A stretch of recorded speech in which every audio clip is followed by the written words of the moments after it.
Selamat jumpa sahabat praktisi laboratorium dengan saya Yulia Kantasubrata. Pada video nomor 6 dari seri Jaminan Mutu Hasil Pengujian akan dibahas cara menggunakan bahan acuan. Setelah laboratorium mengenal bahan acuan, dalam video nomor 2 dari seri JMHP, mengetahui klasifikasi bahan acuan dalam video nomor 3 dari seri JMHP, dan memilih bahan acuan yang diperlukannya dalam video nomor 4 dari seri yang sama. Tibalah saatnya laboratorium akan menggunakan bahan acuan tersebut. Laboratorium biasanya menggunakan bahan acuan untuk keperluan 1. Validasi metode, 2. Kalibrasi instrumen, 3. Membuktikan ketertelusuran hasil uji dan komparabilitas hasil, 4. Mengestimasi ketidakpastian dengan cara memeriksa bias laboratorium, 5. Memverifikasi secara kualitatif elemen atau senyawa yang ada dalam contoh, 6. Melatih analis baru dan memantau kontinuitas kompetensi personel laboratorium lama. Dan yang ketujuh, sebagai kendali mutu dan jaminan mutu QC and QA apabila memang laboratorium ingin menghemat waktu terkait pembuatan in-house QC material. Ketujuh kegunaan dari bahan acuan ini akan diuraikan satu persatu beserta caranya dalam atau pada akhir dari video nomor 6 ini. Untuk memperoleh kebenaran dari hasil suatu pengukuran atau pengujian, laboratorium harus dapat meyakini bahwa pekerjaan pengujian dilakukan sesuai persyaratan pelanggan yang terdefinisi dengan jelas. Telah digunakan metode pengujian yang tervalidasi dan peralatan yang terkalibrasi. Didukung oleh personil yang berkualitas dan kompeten dalam melaksanakan pekerjaan pengujian tersebut, dipastikan apa yang dihasilkan laboratorium mempunyai komparabilitas dengan hasil uji laboratorium lain. Hal ini berkaitan dengan ketertelusuran dan ketidakpastian pengukuran. Juga harus terdapat bukti independen dari kinerja laboratorium, biasanya lewat uji profisiensi, dan prosedur kendali mutu dan jaminan mutu harus ditetapkan dengan baik. Apabila hal-hal ini sudah dapat diyakini oleh laboratorium, maka pasti kebenaran dari hasil suatu pengukuran atau pengujian akan dapat diperoleh.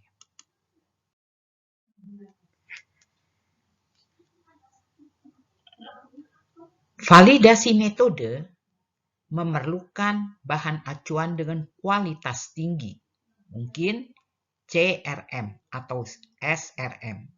Sedangkan untuk keperluan kendali mutu QC, bahan acuan dengan tingkat yang lebih rendah, yaitu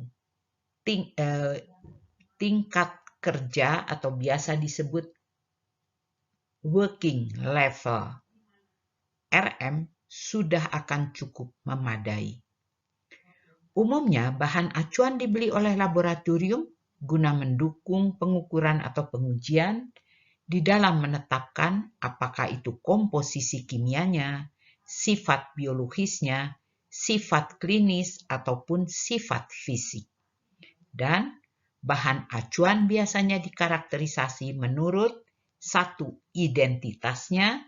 Dalam hal ini dapat berupa struktur kimianya, jenis seratnya, ataupun spesies mikrobiologinya. Dan nilai sifat.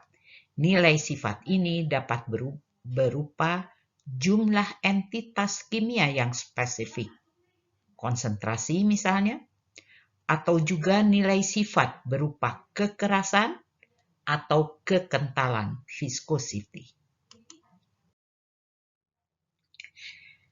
Jenis bahan acuan yang umum dibeli laboratorium dapat berupa apakah senyawa murni yang dikarakterisasi oleh RMP untuk kemurnian kimia dan atau ketidakmurniannya dalam jumlah renik. Jenis ini biasanya digunakan oleh laboratorium untuk membuat sendiri larutan standar untuk keperluan mengkalibrasi respon dari instrumen yang digunakan pada pengukuran, misal mengkalibrasi absorbansi pada AAS. Jenis yang umum dibeli yang kedua adalah larutan-larutan standar atau campuran beberapa larutan standar yang umumnya sudah disiapkan atau dibuat oleh RMP, Reference Material Producer, dari senyawa murni secara gravimetrically.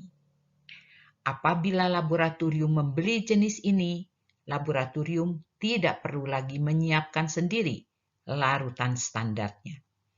Kalaupun konsentrasinya tidak sesuai dengan yang diperlukan, laboratorium hanya perlu melakukan pengenceran saja. Apabila laboratorium melakukan pengenceran terhadap jenis bahan acuan ini, maka ketidakpastian dari larutan standar hasil pengenceran perlu dihitung kembali dengan menjumlahkan ketidakpastian baku dari sertifikat bahan acuan, ketidakpastian baku dari peralatan gelas yang digunakan laboratorium dalam proses pengenceran. Penggunaan bahan acuan berupa larutan standar juga banyak digunakan untuk keperluan kalibrasi dari suatu instrumen. Jenis bahan acuan yang ketiga yang umum dibeli laboratorium adalah bahan acuan berupa matriks. Jadi dalam hal ini, analit yang diuji atau diukur berada bersama senyawa lain yang berasal dari matriks yang mungkin saja akan menjadi unsur pengganggu pada proses atau prosedur penetapan analitnya. Bahan acuan berupa matriks dikarakterisasi untuk komposisi unsur kimia major, utama, dalam konsentrasi besar, minor, dalam konsentrasi kecil, ataupun dalam jumlah renik yang biasa disebut trace. Bahan acuan ini disiapkan atau dibuat RMP dari matriks yang memang mengandung unsur dimaksud, matriks yang di-spike. Jadi ke dalam matriks ditambahkan sejumlah tertentu analit atau measurand, atau RMP bisa juga membuatnya dari campuran sintetis. Jadi dalam hal ini digunakan cara formulasi. Bahan acuan berupa matriks digunakan untuk memvalidasi metode uji dengan catatan matriks bahan acuan harus dipilih yang serupa dengan matriks sampel yang diuji laboratorium sehari-hari. Keserupaan matriks telah dibahas dalam video nomor 4 dari seri JMHP dengan judul Memilih Bahan Acuan. Dengan memilih matriks yang serupa, maka masalah yang ditemui pada sampel rutin, seperti misalnya spesiasi, proses pembentukan spesies baru, efisiensi ekstraksi, kesempurnaan proses disolusi matriks, dan kemungkinan adanya pengganggu dari matriks akan dapat direplikasi. Jadi dalam hal ini, apa yang menjadi gangguan pada sampel rutin akan juga dialami pada saat laboratorium menguji bahan acuan berupa matriks. Jenis bahan acuan lain adalah bahan acuan fisikokimia yang dikarakterisasi untuk sifat seperti titik leleh, viskositas, dan densitas optik. Juga ada bahan acuan yang berupa artefak yang dikarakterisasi untuk sifat fungsional seperti rasa, bau, angka oktan, titik nyala, dan kekerasan. Termasuk dalam kelompok ini spesimen mikroskopis yang dikarakterisasi untuk sifat-sifat yang cukup bervariasi, dari mulai jenis serat hingga spesimen mikrobiologi. Akan diuraikan sekarang bagaimana menggunakan bahan acuan untuk ketujuh maksud yang sudah diulas sekilas di bagian muka video ini. Yang pertama, bagaimana menggunakan bahan acuan untuk keperluan validasi metode. Pada validasi metode, bahan acuan digunakan terutama untuk kinerja uji akurasi. Diandaikan laboratorium membeli bahan acuan, sebut saja SRM 1846 berupa formula balita, dan dari sertifikat diketahui bahwa nilai konsentrasi vitamin E sebagai alfa-tokoferol adalah 271 plus minus 25 ppm miligram per kilogram. Laboratorium dapat menggunakan SRM 1846 untuk keperluan validasi metode dalam memeriksa akurasi metode penetapan kadar vitamin E dalam baby food yang digunakan laboratorium atau yang sedang diuji oleh laboratorium.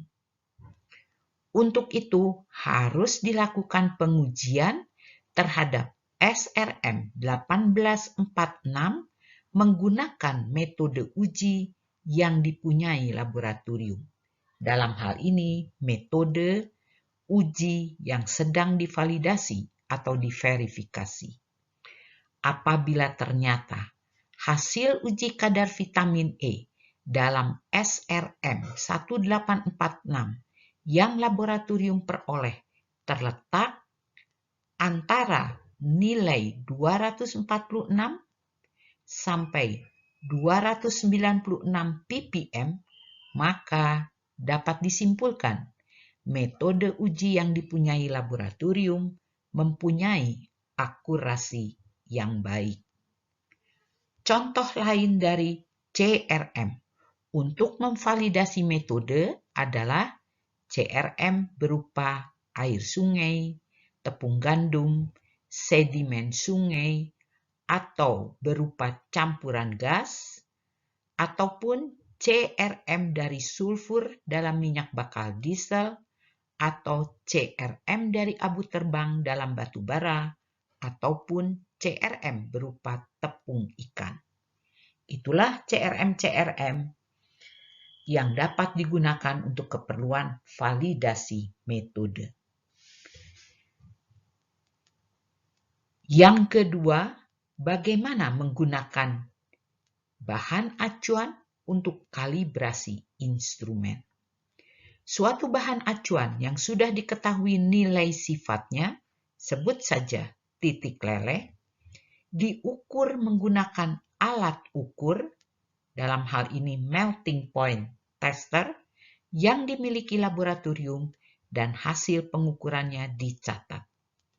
Diandaikan laboratorium membeli bahan acuan RM8174 yang mempunyai nilai acuan titik leleh sebesar 29,7646 derajat Celcius. Apabila menggunakan RM ini, hasil pengukuran alat di laboratorium menunjukkan angka sebesar misalnya 30,83 derajat Celcius, maka selisih yang diperoleh adalah plus 1,0654 derajat Celcius. Dan karenanya, hasil pengukuran menggunakan alat tadi harus dikoreksi oleh laboratorium sebesar min 1,0654 derajat Celcius. Contoh lain dari CRM untuk mengkalibrasi alat ukur adalah larutan standar logam dengan kemurnian yang sangat tinggi, paduan logam, CRM untuk pH dan konduktivitas elektrolit, dan juga CRM untuk gas. Jadi CRM ini dapat digunakan untuk mengkalibrasi instrumen dengan cara seperti tadi telah diuraikan. Nomor 3. Bagaimana menggunakan CRM untuk membuktikan ketertelusuran hasil uji. Di sini diberikan contoh sampel dianalisis secara paralel bersama CRM atau SRM yang sesuai menggunakan misalnya dua metode. Ada metode A, metode B. Diandaikan nilai sertifikat dari CRM atau SRM tadi adalah sama dengan B. Kita lihat pada diagram yang ada di sebelah kiri. Contoh uji dan CRM atau SRM, keduanya dianalisis menggunakan metode A terlebih dahulu. Apa yang kita peroleh? Hasil uji dari contoh adalah sama dengan A. Sedangkan hasil uji yang diperoleh dari CRM dan SRM sama dengan B. Artinya apa? Hasil uji A valid atau benar karena mempunyai ketertelusuran ke CRM atau SRM yang dapat dibuktikan lewat hasil uji menggunakan metode A untuk CRM tidak mengalami bias karena apabila metode A dipakai menguji CRM atau SRM, hasilnya sama dengan B. Dan B memang adalah nilai yang ada pada sertifikat atau yang dicantumkan pada sertifikat oleh RMP sebagai nilai CRM atau SRM. Lain halnya dengan diagram di sebelah kanan. Di sini contoh uji bersamaan dengan CRM atau SRM dianalisa dengan metode B. Metodenya diubah. Tadi ada dua metode, A dan B. Sekarang keduanya diuji dengan metode B. Contoh uji melalui metode B memberikan hasil uji C, sedangkan SRM atau CRM-nya memberikan hasil uji sebesar D. Artinya apa? D menyimpang dari B. D tidak sama dengan B. Artinya, metode B apabila digunakan untuk menguji CRM atau SRM mempunyai bias karena hasilnya tidak sama dengan B. Di sini hasilnya adalah D. Dengan demikian, kedua hasil, baik hasil uji dari contoh yang sama dengan C maupun hasil uji dari CRM yang sama dengan B, keduanya menyimpang dari true value. True value itu adalah nilai sebenarnya dari analit dalam sampel yang diuji. Nah, tapi dalam prakteknya memang nilai sertifikasi CRM atau SRM pasti disertai dengan ketidakpastian diperluasnya. Jadi nilainya tidak sekedar B, tapi B plus minus U besar. Jadi hasil uji contoh sama dengan A pada butir I dikatakan valid apabila A ada dalam rentang B plus minus U. Sorry, saya salah ini. Bukan apabila nilai A-nya, tapi apabila nilai yang diperoleh dari CRM-nya, yaitu B dalam hal ini.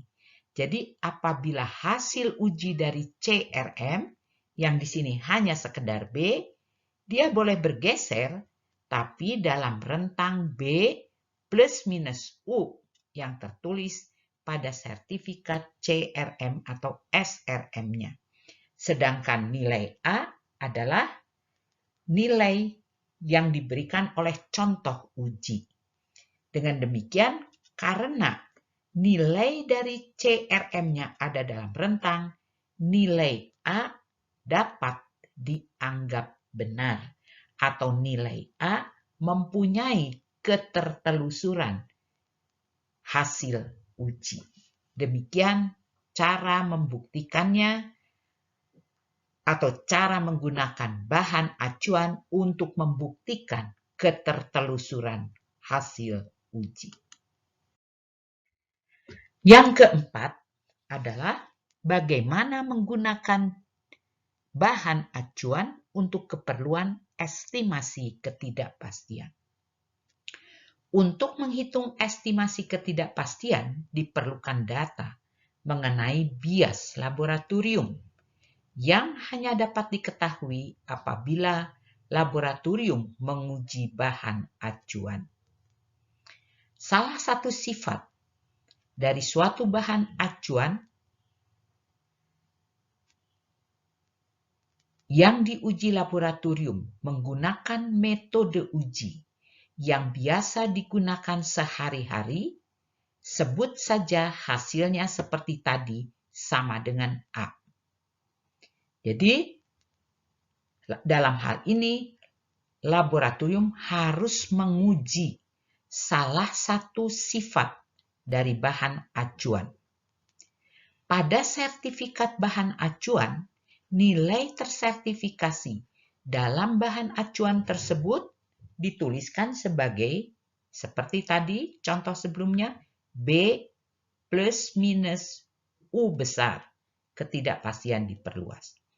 Jadi, bias laboratorium dapat dihitung dari selisih antara A dan B dalam satuan unit yang sesuai, atau apabila diperlukan dalam perhitungannya menggunakan satuan persen, bias laboratorium adalah A-B dibagi nilai bahan acuannya sendiri, yaitu B, kalikan 100%.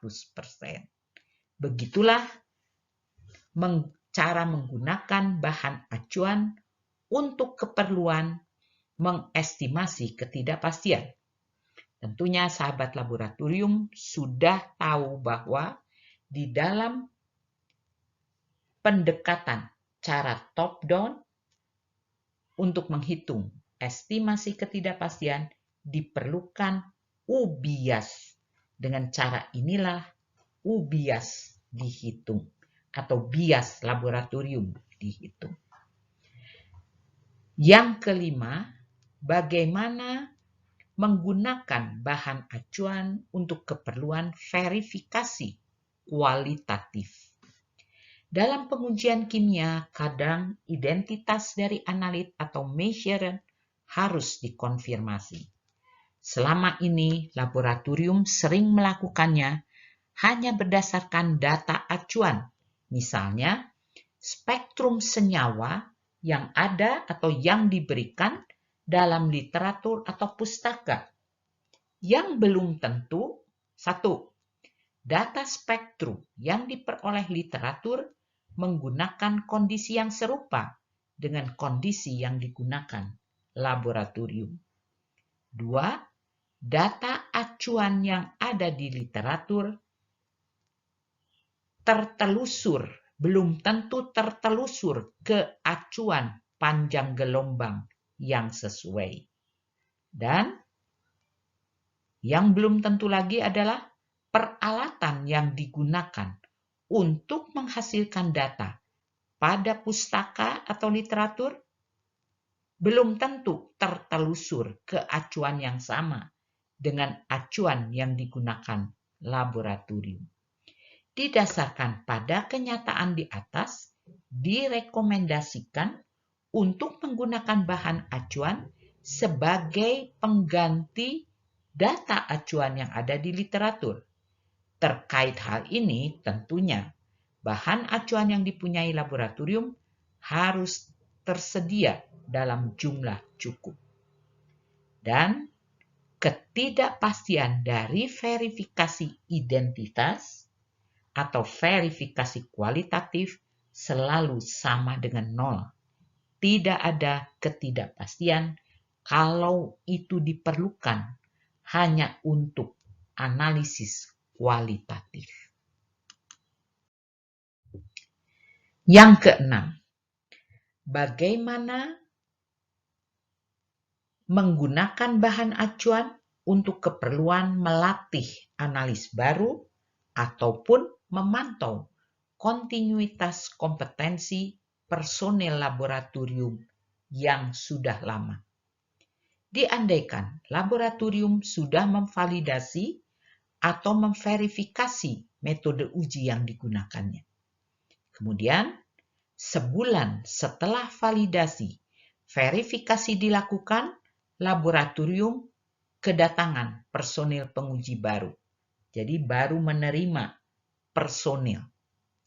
Yang sering menjadi pertanyaan adalah, apakah dengan adanya personil baru, laboratorium harus mengulangi validasi atau verifikasi yang pernah dilakukannya?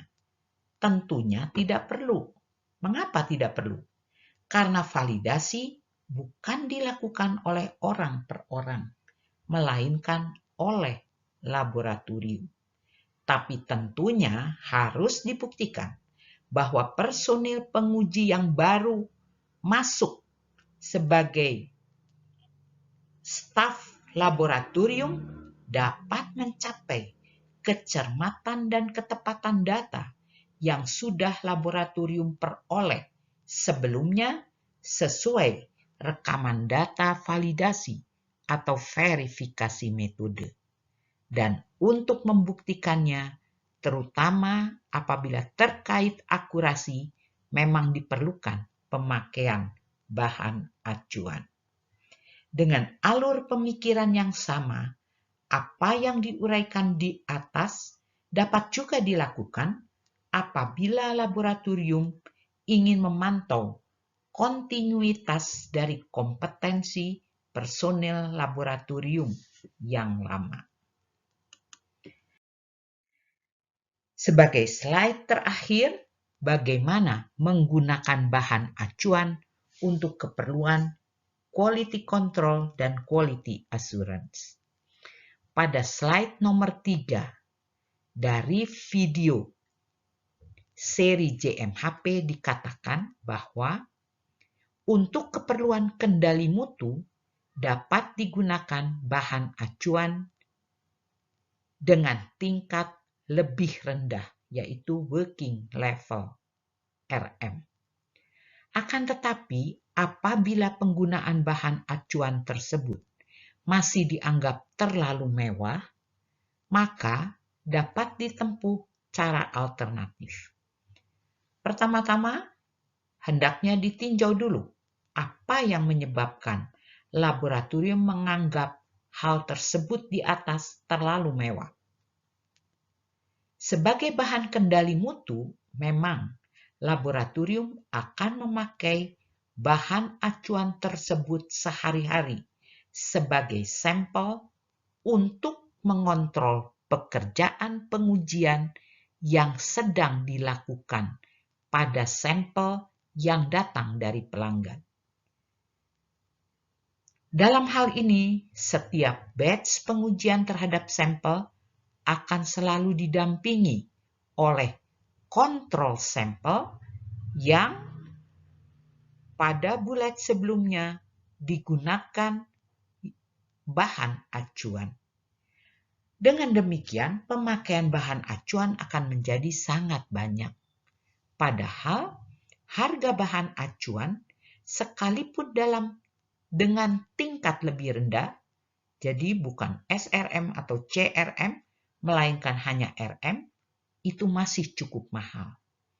Kalaupun pada pekerjaan QC dan QA, laboratorium tetap ingin menggunakan nilai dari suatu bahan acuan, cara yang lebih bijak adalah menurunkan nilai dari bahan acuan yang dibeli pada kontrol sampel yang dibuat atau disiapkan oleh laboratorium.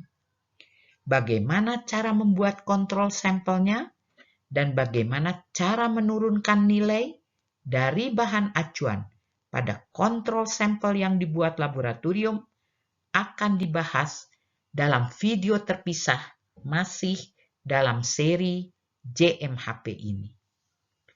Sebagai ilustrasi, CRM yang dipakai untuk memberikan nilai pada bahan adalah CRM yang digunakan pada pembuatan secondary RM, working RM, ataupun in-house RM. Contoh konkretnya adalah larutan standar logam tritisol dari E-Merck yang di dalam sertifikatnya menyatakan traceable to NIS, yang berarti E-Merck menggunakan SRM NIS sebagai acuan untuk memberi nilai pada RM tritisol tersebut. Dengan demikian, tuntas sudah ketujuh penggunaan dari bahan acuan di laboratorium dibahas. Terima kasih atas perhatian semua sahabat praktisi laboratorium. Mudah-mudahan apa yang telah disampaikan dapat bermanfaat untuk menunjang pekerjaan praktisi laboratorium sehari-hari. Sampai jumpa di video yang akan datang.